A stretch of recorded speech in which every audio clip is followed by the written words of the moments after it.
Hello बच्चों, आज हम सबसे सिंपल टॉपिक करेंगे। दो संख्याओं का जोड़ना, घटाना, मल्टीप्लाई करना और डिवाइड करना। दो संख्या को जोड़ना मैक्सिमम बच्चों को आता है, माइनस करना सभी को आता है, लेकिन कभी कभी हम गलती कर देते हैं किसकी, साइन लगाने में। कब नेगेटिव लगाना है, कब पॉजिटिव लगाना है। जब दो संख्या का मल्टीप्लाई किया तो बड़ा वाला साइन देखना है, छोटा वाला साइन देना है। इस तरह की बहुत गलतियां करते हैं। आज मैं एक थंब रूल निकाल रहा हूँ, थंब रूल बता रहा हूँ आपको।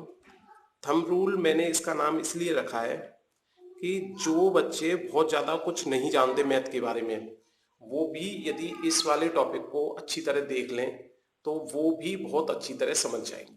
ठीक है बेटा, इसलिए मैंने इस टॉपिक का नाम थंब रूल निकाला है अपना। चलिए देखते हैं क्या कहता है ये टॉपिक। ये देखिए, सबसे पहला काम, यदि मान लीजिए मुझे 3 में 5 ऐड करना है, कोई भी छोटे से छोटा बच्चा गलत नहीं कर सकता इसको, कोई परेशानी नहीं, सब बच्चे सही करेंगे। ठीक है, कोई बात नहीं। अब जरा थोड़ा सा कठिन करता हूं मैंने क्या किया, 3 - 2 किया। इसे भी कोई बच्चा गलत नहीं करेगा, छोटे से छोटा बच्चा सही कर देगा। लेकिन इसी को मैंने थोड़ा सा कठिन किया, 3 - 5। अब बच्चा 2 तो लिख देगा, लेकिन कुछ परसेंट बच्चे ऐसे होंगे, मैं ये मान के चल रहा हूं केवल 1% बच्चे ऐसे होंगे जो इसे 2 लिखेंगे।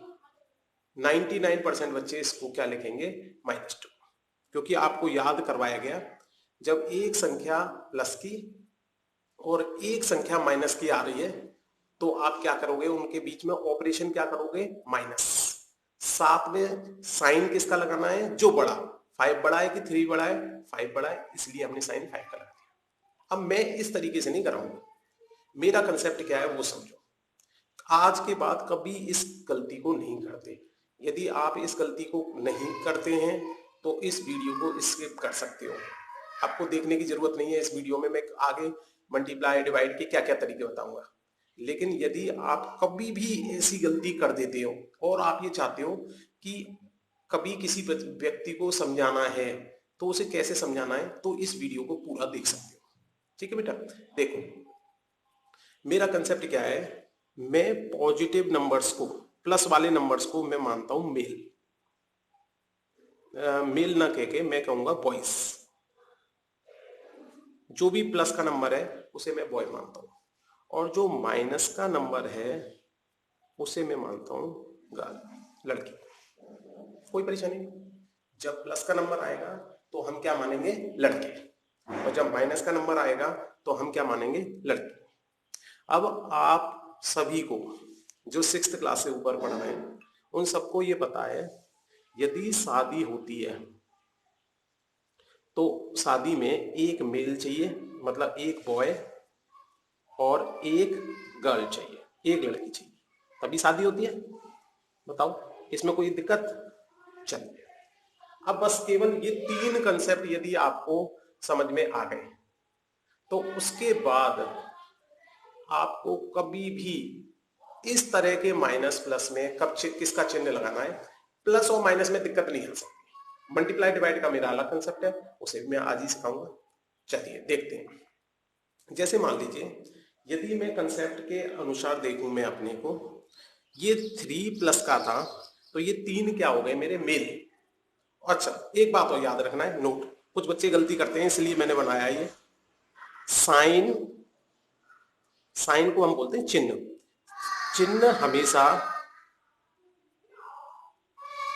पहले वाला देखना है, पहले वाला देखना है। कुछ बच्चे इससे गलती कर देते हैं, इसलिए मैक्सिमम बच्चे तो गलती नहीं करते, कुछ बच्चे मुझे मिले जो इस मामले में गलती कर देते हैं, इसलिए मैंने ये वाली बात बता दी। तो इसमें 3 से पहले वाला ये चिन्ह देखना है। तो 3 से पहले कोई चिन्ह नहीं लग रहा तो इसका मतलब ये कैसी संख्या होगी, पॉजिटिव। अब 5 से पहले चिन्ह लग रहा है ये प्लस का, तो इसलिए ये 5 कैसा होगा, प्लस का। ये वाली 3 हमारी कैसी होगी, प्लस की। ये 2 हमारा काय का होगा, माइनस का। 3 हमारा काय का होगा, प्लस का। 5 किसका होगा, माइनस का। अब आपको चिन्ह का मतलब समझ में गया होगा। जो मैंने ये नोट लिखाया है कि पहले वाला चिन्ह देखना है।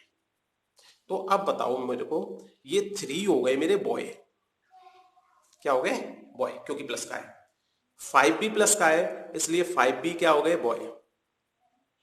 अगर आप ये सोचो एक कमरे में 3 लड़के और 5 लड़के और आ जाते हैं, तो आप क्या कहोगे, 8 लड़के। बॉय का मतलब क्या था, चिन्ह किसका, प्लस का। अब इसको 8 या +8 भी लिख देंगे, क्योंकि +8 को प्लस, अगर केवल सिंगल डिजिट का नंबर है तो उससे पहले हम सिंबल जो साइन है वो लगाना नेसेसरी नहीं है। तो +8 और 8 का मतलब सेम होता है, इसलिए ये क्या हो गए मेरे 8 बॉयज। इसको तो हर कोई पता है, लेकिन बस मैं कनेक्ट कर रहा हूं अपने कंसेप्ट को इस नए कंसेप्ट के साथ। ठीक है बेटा, देखिए अब बताइए, ये 3 प्लस का है, हर बच्चा कहेगा ये प्लस का है, 3 है सर, तो इसका मतलब 3 क्या हो गए मेरे बॉय। अब ये 2 मेरा माइनस का है, तो ये 2 मेरे हो गई क्या, लड़कियां, गर्ल्स। अब बताइए, एक कमरे के अंदर यदि 3 लड़के हैं और 2 लड़कियां हैं, तो हम उनमें से कितने की शादी करवा सकते हैं, तो 2 लड़कियों की शादी करवा सकते हैं हम 2 लड़कों के साथ। तो क्या बचेगा, एक लड़का बचेगा हमारा, तो 1 बॉय, बॉय का मतलब कौन सा साइन है, प्लस का, तो इसे 1 भी लिख सकते हैं और इसे हम क्या लिख सकते थे, +1 भी। थोड़ा थोड़ा समझ में आया। लड़के 3 लड़के थे, 2 लड़कियां, शादी करवाई हमने, तो हमारा क्या है, एक बच्चा, एक लड़का जो रह जाएगा जिसकी शादी नहीं हो पाएगी, तो वो हमने लिख दिया कि एक बच्चा रह गया। समझ में आ गया। अभी देखिए और देखिए, मान लीजिए ये हमारे 3 क्या है, प्लस का साइन है तो बॉय, ये 5 क्या है, माइनस का साइन है, तो क्या हो गई ये लड़कियां, गर्ल्स। अब बताओ, एक कमरे के अंदर 3 लड़के हैं और 5 लड़कियां हैं, तो बताओ कौन बचेगा। भाई आप कहोगे अगर उनकी शादी करवा दी जाए तो 3 लड़कों की शादी तो 3 लड़कियों के साथ हो जाएगी, तो 2 क्या बचेंगी, 2 बची क्या, लड़कियां। लड़कियों का साइन क्या था मेरा, माइनस, तो इसका मतलब ये जो माइनस का 2 है, ये क्या इंडिकेट करता है, 2 लड़कियां बची। थोड़ा थोड़ा समझ में आ गया होगा। देखिए अभी और एग्जाम्पल करते हैं, बहुत अच्छी तरह समझ में आ जाएगा। ठीक है बेटा, चलिए देखते हैं डी वाला एग्जाम्पल। मान लीजिए ये ऐसे होता, चलिए अब देखा हमने, भाई 3 हमारा किसका आ रहा है, माइनस का, तो ये क्या हो गई मेरी लड़कियां। ये 5 किसका आ रहा है, माइनस का, तो ये क्या हो गई मेरी लड़कियां। तो अब बताओ, एक कमरे के अंदर यदि 3 लड़कियां हैं, 5 लड़कियां और आ गई, उनकी शादी करवाएंगे, लड़का तो है नहीं कि शादी करवा देंगे, तो इनकी हो तो नहीं पाएगी शादी, तो क्या कहेंगे हम, 8 लड़कियां बची।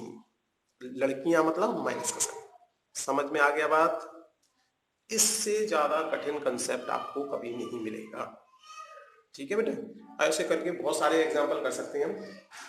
देखिए कोई भी बड़ी भी संख्या है तब भी कर सकते हैं, कंसेप्ट केवल ये 4 है मेरे। ठीक है बेटा, अभी मान लीजिए जैसे ये होता 8 - 9। अब बताओ, 8 लड़के, आपने क्या कहा, ये बॉयज हो गए मेरे और ये मेरी गर्ल्स हो गई। ठीक है, एग्जाम में लिखना नहीं है ये कि बॉयज गर्ल्स लिखे हो, केवल अभी कुछ क्वेश्चनों में आप करके देखना प्रैक्टिस, फिर उसके बाद अपने दिमाग में सेट हो जाएगा, फिर अपने आप तुरंत करोगे, लिखने की जरूरत नहीं, सीधे आंसर लिखोगे। अब बताओ, 8 लड़के हैं, 9 लड़कियां आ गई, तो शादी कितने की होगी, 8 लड़कों की हो पाएगी, लड़की 9 लड़कियों की तो नहीं हो सकती क्योंकि एक लड़का कम पड़ जाएगा, तो 8 लड़कियों की शादी हो जाएगी, तो कितनी लड़कियां बचेंगी, 1 लड़की। तो माइनस का साइन तो इंडिकेट कर रहा है लड़की, और 1 मतलब एक लड़की बचेगी। उम्मीद करता हूं समझ में आ गया होगा। प्लस माइनस में इससे ज्यादा बड़ा कंसेप्ट कोई नहीं होता। ठीक है बेटा, अब आती है बात मल्टीप्लाई। कभी भी सिंबल की गलती नहीं होगी आपकी, आप केवल ये देख लो लड़के बचेंगे या लड़कियां बचेंगे, लड़के बचेंगे तो प्लस का साइन लगा देना है, लड़कियां बचेंगी तो माइनस का साइन। ठीक है, ये कंसेप्ट हर व्यक्ति जानता है कि जो शादी होती है वो एक लड़का और एक लड़की के बीच में होती है। ठीक है, चलिए अब आते हैं हम नए कंसेप्ट पे। चलिए अब आते हैं हम मल्टीप्लाई में। देखो मल्टीप्लाई में क्या होता है, मल्टीप्लाई और डिवाइड। जैसे मान लीजिए हमें 3 का मल्टीप्लाई करना है 5 के साथ। दूसरा कंसेप्ट बन सकता है 3 का मल्टीप्लाई करना है -5 के साथ। तीसरा कंसेप्ट बन सकता है मेरा -3 का मल्टीप्लाई करना है +5 के साथ। और चौथा कंसेप्ट बन सकता है -3 का मल्टीप्लाई करना है -5 से। अब देखो इसके लिए मेरा थंब रूल क्या कहता है, थंब रूल, इसके लिए थंब रूल कहता है कि यदि, एक बात बताओ, ये मेरा है किसका चिन्ह, ये माइनस का, और यदि एक और माइनस आ जाए तो ये माइनस को उठाकर मैंने थोड़ा ऐसे करके रख दिया तो ये प्लस बन जाएगा कि नहीं। मतलब क्या हुआ, यदि हमारे 2 माइनस आ गए वो भी किसमें, मल्टीप्लाई में, ठीक है, और डिवाइड में। ध्यान रखना जो रूल प्लस माइनस में काम करता है वही रूल मल्टीप्लाई डिवाइड में काम कर भी सकता है, नहीं भी कर सकता। मतलब ये नहीं है तो जो रूल प्लस में काम करेगा वो माइनस में काम करेगा, जो माइनस में करेगा वो प्लस में करेगा, और जो रूल मल्टीप्लाई के हैं वो डिवाइड में काम करेंगे, और जो डिवाइड के रूल हैं वो किस में काम करेंगे, मल्टीप्लाई। तो आप ये देखो, ये प्लस माइनस एक अलग कंसेप्ट है और मल्टीप्लाई डिवाइड एक अलग कंसेप्ट है। इन दोनों कंसेप्ट को आपस में मिलाना नहीं है। बच्चे इन दोनों को आपस में मिला देते हैं। तो ध्यान रखें, प्लस माइनस का कंसेप्ट तो इससे बहुत अच्छी तरह आपको समझ में आ गया होगा। अब केवल मल्टीप्लाई डिवाइड का कंसेप्ट है। मल्टीप्लाई डिवाइड में क्या याद करना है आपको वो देख लीजिए। यदि हमने एक पॉजिटिव संख्या और एक नेगेटिव संख्या का मल्टीप्लाई किया तो हमेशा चिन्ह किसका आएगा, माइनस का। देख लो, एक पॉजिटिव संख्या का यदि मल्टीप्लाई किसी नेगेटिव संख्या के साथ किया जाए तो हमेशा कैसी संख्या आएगी, नेगेटिव। ये मल्टीप्लाई और डिवाइड दोनों में काम करेगी। यदि 2 नेगेटिव संख्या का मल्टीप्लाई करें तो हमेशा जो संख्या आएगी पॉजिटिव। पॉजिटिव क्यों आएगी वो मैंने बता दिया। ये 2 माइनस मिलकर हमारे क्या बन जाते हैं, प्लस। क्यों, एक माइनस ये, अगर इस माइनस को उठा के यहां पर रख दिया जाए तो ये क्या बन गया हमारा, प्लस। लेकिन एक प्लस और एक माइनस ये दोनों मिलकर हमारा क्या बनेंगे, माइनस। ठीक है, ये प्लस नहीं बन पाएंगे। यदि पहले नेगेटिव आ जाए बाद में पॉजिटिव आ जाए तब भी नेगेटिव। इसमें इस वाले कंसेप्ट को नहीं मिलाना कि बड़े वाले के साइन लेना है।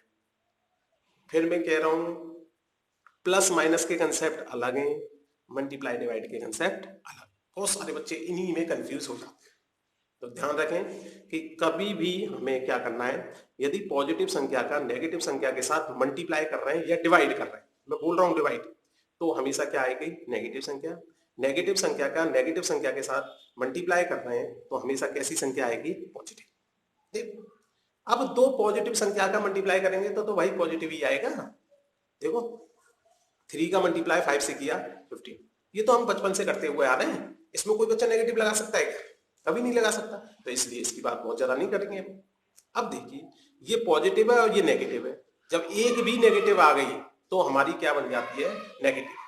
यदि 2 नेगेटिव आ गई तो पॉजिटिव, यदि 3 नेगेटिव आ गई तो फिर से नेगेटिव। क्यों, पॉजिटिव पॉजिटिव पॉजिटिव बन गई, फिर उस पॉजिटिव का मल्टीप्लाई किया नेगेटिव से तो फिर नेगेटिव बन गई। तो ध्यान रखें, जब भी हमारी ऑड नंबर में नेगेटिव साइन आएंगे, ऑड नंबर कौन से होते हैं मेरे, 1 3 5 7 9, यदि मान लो 3 बार नेगेटिव आ रहा है तो वो हमारा क्या बन जाएगा, नेगेटिव। 4 बार नेगेटिव आ रहा है तो वो क्या बन जाएगा, हमारा पॉजिटिव। तो याद नहीं करना, बस ये सोचना है, तुम तो लाइन से कर दो। फर्स्ट नेगेटिव का सेकंड नेगेटिव के साथ मल्टीप्लाई करेंगे, पॉजिटिव। फिर पॉजिटिव बन गया वो, उस पॉजिटिव का नेगेटिव से मल्टीप्लाई करेंगे तो नेगेटिव। तो सिंपल कंसेप्ट याद रखना है, केवल ये। अब देखो, इसमें आंसर तो 50 नहीं आएगा लेकिन माइनस का साइन आ जाएगा। इसमें आंसर 50 नहीं आएगा लेकिन माइनस का साइन आएगा। हमें ये नहीं देखना कि इसमें बड़ा कौन, क्योंकि हम प्लस माइनस नहीं कर रहे, हम क्या कर रहे हैं, मल्टीप्लाई डिवाइड। ठीक है, अब ये दोनों नेगेटिव, तो मैंने बताया नेगेटिव नेगेटिव क्या बन जाता है मेरा, पॉजिटिव। तो ये प्लस का 15 लिखें या प्लस का 15 लिखें, मैंने पहले ही बता दिया दोनों का मतलब सेम है। बस केवल इतने से कंसेप्ट हैं आपके पास। अगर आपने इन कंसेप्ट को याद रख लिया तो आप मल्टीप्लाई डिवाइड में भी गलती नहीं करेंगे। डिवाइड के एग्जांपल और देख लेते हैं। डिवाइड, जैसे मान लीजिए 3 का डिवाइड करना है 5 से, 3 का डिवाइड करना है -5 से, माइनस के 3 का डिवाइड करना है 5 से, और माइनस के 3 का डिवाइड करना है माइनस के 5 से। ठीक है बेटा, चलो देखो इसमें कुछ नहीं। डिवाइड का मतलब क्या है, ये नीचे चला जाएगा, भाग देना है। डिवाइड का मतलब क्या है, ये नीचे चला जाएगा। डिवाइड का मतलब क्या है, ये नीचे चला जाएगा। डिवाइड का मतलब क्या है, ये नीचे चला जाएगा। इसको लिखने में तो किसी भी बच्चे को कभी कोई दिक्कत है ही नहीं। डिवाइड का मतलब हर बच्चे को पता होता है। अब देखिए ये दोनों पॉजिटिव है, कोई बात नहीं। अब इन दोनों में से एक भी नेगेटिव है, क्योंकि मल्टीप्लाई और डिवाइड का सेम नियम करता है, तो ये बन जाएगा नेगेटिव। तो इसको हम ऐसे लिख सकते हैं, भाई इन दोनों में से एक भी नेगेटिव है तो आंसर किस में आया हमारा, नेगेटिव। इन दोनों में से एक भी नेगेटिव है तो आंसर क्या आया हमारा, नेगेटिव। ठीक है, अब ये दोनों नेगेटिव हैं। अगर इनमें दोनों नेगेटिव है, मैंने कहा था मल्टीप्लाई और डिवाइड दोनों में सेम कंसेप्ट काम करेगा, तो ये क्या बन जाएगा, प्लस का। तो ये बन गया 3/5 प्लस का। उम्मीद करता हूं बात समझ में आ गई होगी। अब जरा एक काम ये और करते हैं, कुछ बच्चे जीरो पे गलती करते हैं। जीरो को देखिए, कुछ बच्चे क्या करते हैं कि यदि मैंने किसी संख्या को जीरो से मल्टीप्लाई करने के लिए कहा तो जीरो, कोई बात नहीं, सब बच्चे सही करते थे। यदि मैंने जीरो से किसी संख्या को मल्टीप्लाई किया तो जीरो, कोई बात नहीं, सही है। तो हमने बचपन में सीख रखा है या याद कर रखा है कि भाई किसी भी संख्या को यदि जीरो से मल्टीप्लाई करते हैं तो वो क्या हो जाती है, जीरो। लेकिन प्रॉब्लम कहां आती है वो देखिए। यदि मैंने कहा जीरो को 3 से डिवाइड करना है, और एक बार मैंने कहा 3 को जीरो से डिवाइड करना है, देखो दोनों में अंतर देखो। यहां मैंने कहा था 3 से जीरो को डिवाइड करना है, और यहां कहा था मैंने जीरो से 3 को डिवाइड करना है। दोनों में अंतर समझ में आ रहा है, ठीक है। अब यहां पर कभी तो बच्चा इसको भी जीरो लिख देता है, इसको भी जीरो लिख देता है। कभी वो कहता है ये तो जीरो है, ये क्या होगा, या ये जीरो है, ये क्या होगा, कंफ्यूज रहता है। मैक्सिमम बच्चे इसको भी जीरो ही लिख देते हैं, वो गलत है। ठीक है, ये तो जीरो के बराबर होगा, ये नहीं होगा। कारण देखो, यदि किसी संख्या को हमने जीरो से डिवाइड किया तो देखो 3 जीरो जा जीरो, रिमाइंडर कितना बचा, जीरो। यदि किसी संख्या को डिवाइड किया और उसका शेषफल रिमाइंडर जीरो बच गया तो हम कहते हैं पूरा डिवाइड हो गया। पूरा डिवाइड हो गया तो हमारा आंसर क्या आ गया, क्लियर। इसमें तो कोई परेशानी नहीं। बताओ कोई परेशानी हो, नहीं है ना।